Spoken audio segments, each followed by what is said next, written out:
नमस्कार, भाग्यशाली क्रिएशनमध्ये तुम्हा सर्वांचे खूप खूप मनापासून स्वागत आहे। आज आपण मस्त खमंग खुसखुशीत मसाला बेसन पापड्या करणार आहोत। ही रेसिपी करायला खूप सोपी आहे आणि कमी साहित्यात करता येते। या पापड्या 8 ते 10 दिवस आरामात टिकतात।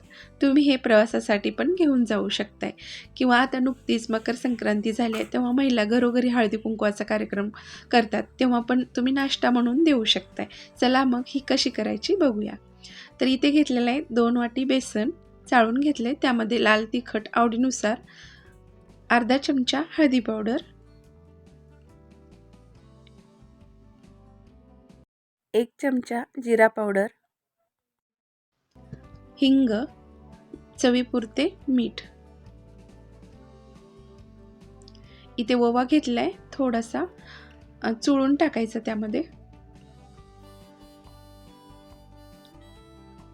तुम्ही यामध्ये कसुरी मेथी पण टाकू शकताय, तर इथे मी कोथिंबीर कट करून टाकली। तेल घालायचे 1 चमचा आणि व्यवस्थित मिक्स करून घेऊ।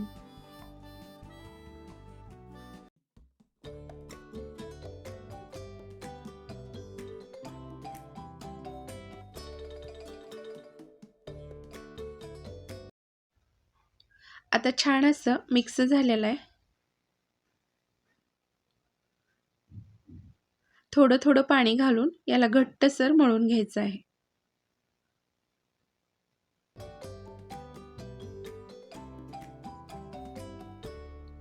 तर लागल तसं पाणी घालून घट्टसर मळून घेतले आणि 10 मिनिटं झाकून ठेवून देऊ। 10 मिनिट झाल्यानंतर याचे छोटे गोळे करून घेतले लाटण्यासाठी। आता तर आपण चपाती लाटतो त्याचप्रमाणे लाटायचं आहे, फक्त पातळ लाटायचं।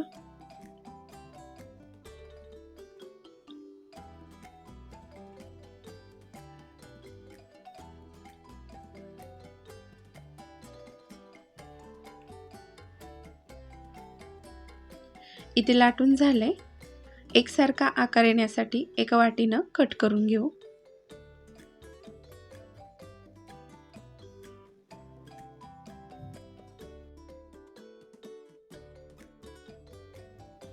आता हे साईडचं काढून घेऊ। इथे पुरीसारखं फुगू नये म्हणून आपण घेतलेला आहे एक काटेरी चमचा, त्याने याला दोन्ही साईडनं होल मारून घ्यायचं आहे। तर एकदम छान कुरकुरीत होतात त्यामुळे, आणि जास्त दिवस पण टिकतात। आता इथे सर्व झालेलं आहे।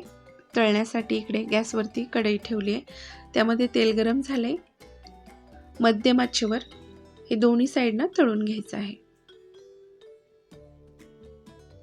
एका साईडनं व्यवस्थित याला कलर येऊ द्यायचा, नंतर दुसऱ्या साईडनं तळून घ्यायचं आहे।